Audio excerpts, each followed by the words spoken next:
The Battle of Port Arthur of 8–9 February 1904 marks the commencement of the Russo-Japanese War. It began with a surprise night attack by a squadron of Japanese destroyers on the Russian fleet anchored at Port Arthur, Manchuria, and continued with an engagement of major surface combatants the following morning. Further skirmishing off Port Arthur would continue until May 1904. The battle itself ended inconclusively, though later events would result in the war ending in a Japanese victory. For a major European power to lose to the Japanese was not only inconceivable to the world at large but also fraught with dire circumstances for the imperial regime. The Russian people, from the nobility down to the recently emancipated serfs, lost confidence in the military and in the Tsarist political system. This led directly to the Russian Revolution of 1905, and would be well remembered upon yet more disastrous defeats to come later in World War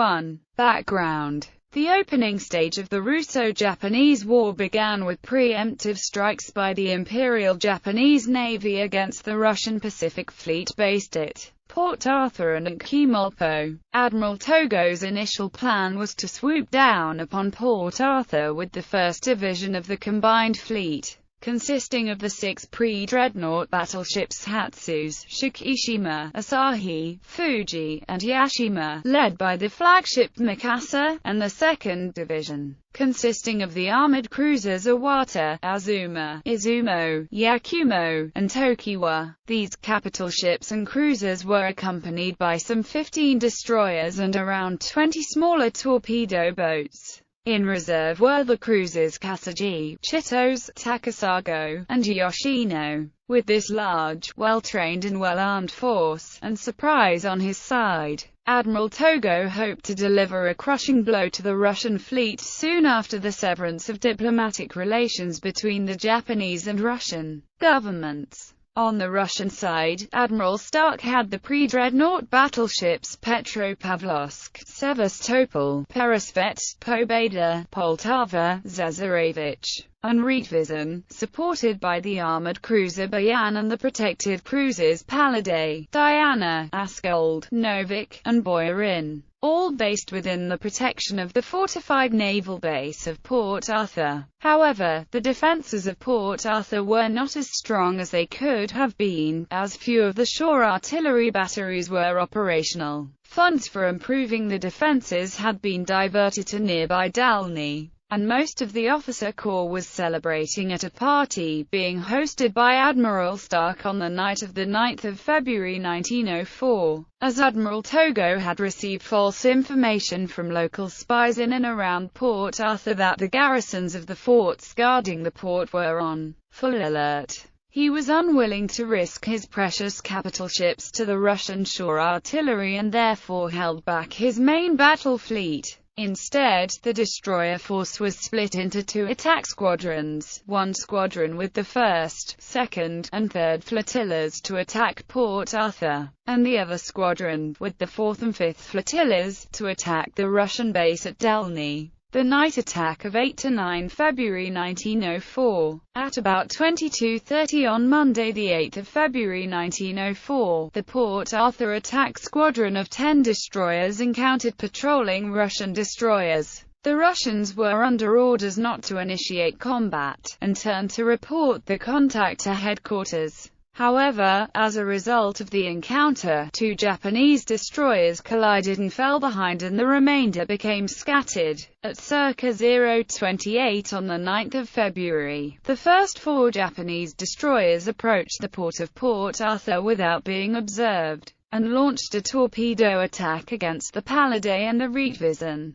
The other Japanese destroyers were less successful. Many of the torpedoes became caught in the extended torpedo nets, which effectively prevented most of the torpedoes from striking the vitals of the Russian battleships. Other destroyers had arrived too late to benefit from surprise, and made their attacks individually rather than in a group. However, they were able to disable the most powerful ship of the Russian fleet, the battleship Zazarevich. The Japanese destroyer Obara made the last attack, around 200, by which time the Russians were fully awake, and their searchlights and gunfire made accurate and close-range torpedo attacks impossible. Despite ideal conditions for a surprise attack, the results were relatively poor. Of the 16 torpedoes fired, all but 3 either missed or failed to explode. But luck was against the Russians insofar as 2 of the 3 torpedoes hit their best battleships.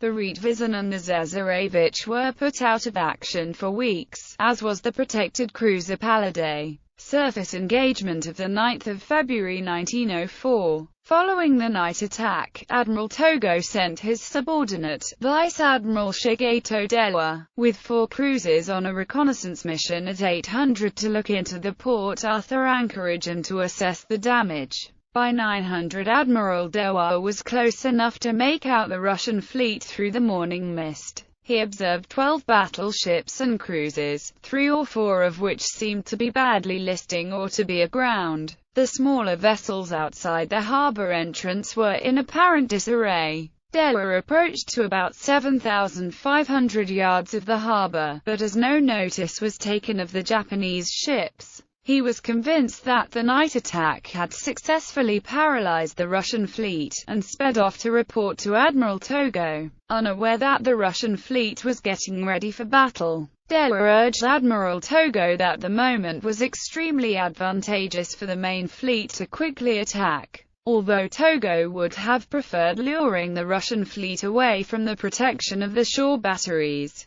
Dewa's mistakenly optimistic conclusions meant that the risk was justified. Admiral Togo ordered the 1st Division to attack the harbour, with the 3rd Division in reserve in the rear. Upon approaching Port Arthur, the Japanese came upon the Russian cruiser Boyarin, which was on patrol. Boyarin fired on the Mikasa at extreme range, then turned and fled. At around 1200, at a range of about 5 miles, combat commenced between the Japanese and Russian fleets. The Japanese concentrated the fire of their 12 guns on the shore batteries while using their 8 and 6 against the Russian ships. Shooting was poor on both sides, but the Japanese severely damaged the Novik, Petropavlovsk, Poltava, Diana and Askold. However, it soon became evident that Admiral Dewa had made a critical error. The Russians had recovered from the initial destroyer attack, and their battleships had steam up.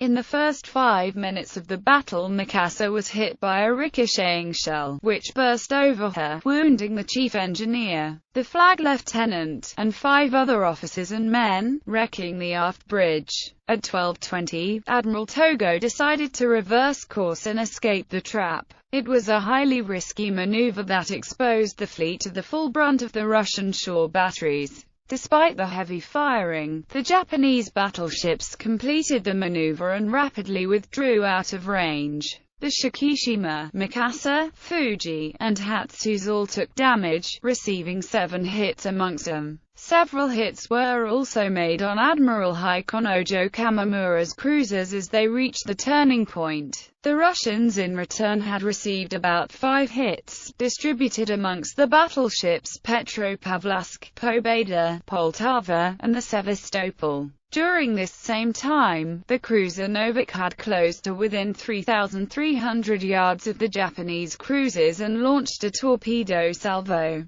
All missed, although the Novik had received a severe shell hit below the waterline. Outcome: although the naval battle of Port Arthur had resulted in no major warship losses, the IJN had been driven from the battlefield by the combined fire of the Russian battleships and shore batteries, thus attributing to them a minor victory. The Russians took 150 casualties to around 90 for the Japanese. Although no ship was sunk on either side, several took damage. However, the Japanese had ship repair and dry dock facilities in Sasebo with which to make repairs, whereas the Russian fleet had only very limited repair capability at Port Arthur. It was obvious that Admiral Dewa had failed to press his reconnaissance closely enough, and that once the true situation was apparent, Admiral Togo's objection to engage the Russians under their shore batteries was justified. The formal declaration of war between Japan and Russia was issued on 10 February 1904, a day after the battle. The attack, conducted against a largely unassuming and unprepared neutral power in peacetime, has been widely compared to the 1941 attack on Pearl Harbor. Subsequent naval actions at Port Arthur, February–December 1904. On Thursday, the 11th of February 1904, the Russian mine layer Yenisei started to mine the entrance to Port Arthur. One of the mines washed up against the ship's rudder, exploded and caused the ship to sink, with loss of 120 of the ship's complement of 200.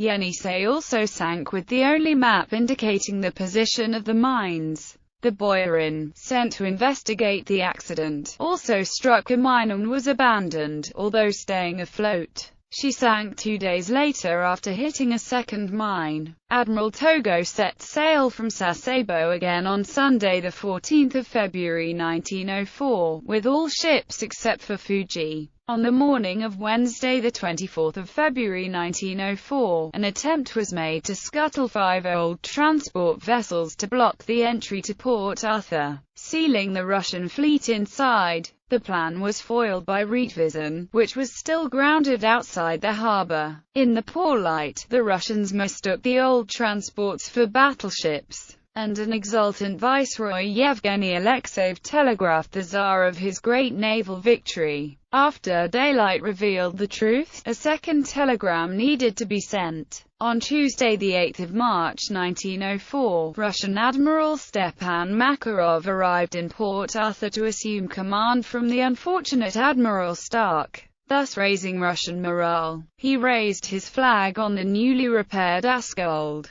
On the morning of Thursday, 10 March 1904, the Russian fleet took to the offensive, and attacked the blockading Japanese squadron, but to little effect. In the evening of 10 March 1904, the Japanese attempted a ruse by sending 4 destroyers close to the harbour. The Russians took the bait and sent out 6 destroyers in pursuit, whereupon the Japanese mined the entrance to the harbour and moved into position to block the destroyers' return. 2 of the Russian destroyers were sunk, despite efforts by Admiral Makarov to come to their rescue. On Tuesday, the 22nd of March 1904, Fuji and Yashima were attacked by the Russian fleet under Admiral Makarov, and Fuji was forced to withdraw to Sasebo for repairs. Under Makarov, the Russian fleet was growing more confident and better trained. In response, on Sunday, the 27th of March 1904, Togo again attempted to block Port Arthur, this time using 4 old transports filled with stones and concrete. The attack again failed as the transports were sunk too far away from the entrance to the harbour. On 13 April 1904, Makarov left port to go to the assistance of a destroyer squadron he had sent on reconnaissance north to Dalny. He was accompanied by the Russian cruisers Askold, Diana, and Novik, along with the battleships Poltava, Sevastopol, Pobeda, and Peresvet. The Japanese fleet was waiting, and Makarov withdrew towards the protection of the shore batteries at Port Arthur. However, the area had been recently mined by the Japanese. At 9:43, Petropavlovsk struck 3 mines, exploded and sank within 2 minutes. The disaster killed 635 officers and men, along with Admiral Makarov. At 10:15, Pobeda was also crippled by a mine. The following day, Admiral Togo ordered all flags to be flown at half-mast, and that of day's mourning be observed for his fallen adversary. Makarov was officially replaced by Admiral Nikolai Skridlov on 1 April 1904. However, Skridlov was unable to reach his command due to the Japanese blockade,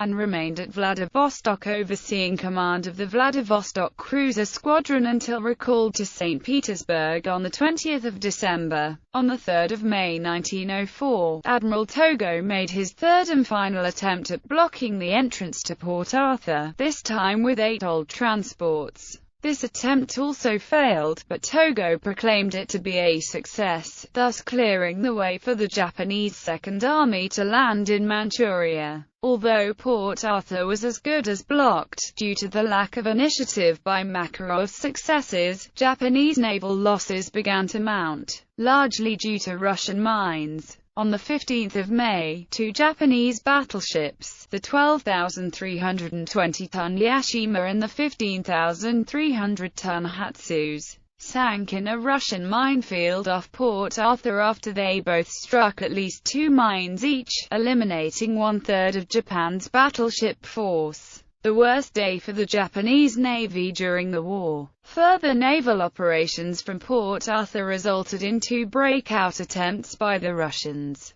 The first was on 23 June 1904, and the second on 10 August, the latter of which resulted in the Battle of the Yellow Sea, which was tactically inconclusive. Afterwards, the Russian fleet did not make any more attempts to break out from their port, while the Japanese fleet dominated the waters for the duration of the war. But mines laid by Russian mine layers were a continuing problem for the IJN and resulted in more losses. On 18 September 1904, the 2,150-ton gunboat Hyan struck a Russian mine west of Port Arthur and sank. The same fate befell the 2,440-ton cruiser Scion on 30 November in the same minefield, and on 13 December, the 4,160-ton cruiser Takasago sank in another Russian minefield a few miles south of Port Arthur while giving naval gunfire support to the Japanese armies now besieging the port.